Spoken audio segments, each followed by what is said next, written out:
Mga ka-gamers, palike and papalo naman po ng page. Sa laro na to, tayo ang core.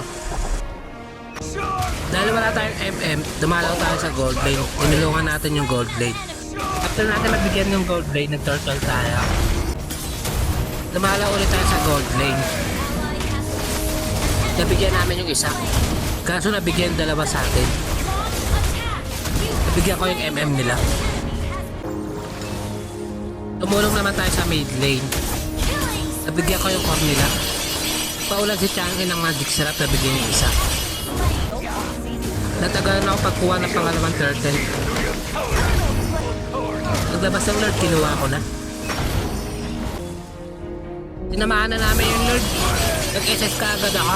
Pero may rapat dumipensa yung kalaban. Fast forward ko na. Bigla may lumabas ng minion waves. Kaya hindi pa namin natapos kaagad yung laro. Sa pangalawang try natin, nag-SS na kaagad ako. Pero may rapat dumipensa yung kalaban. Nag-SS yung tak natin. Kaya nalapitan ko na, pinalo-palo ko na hanggang sa matapos ang laro.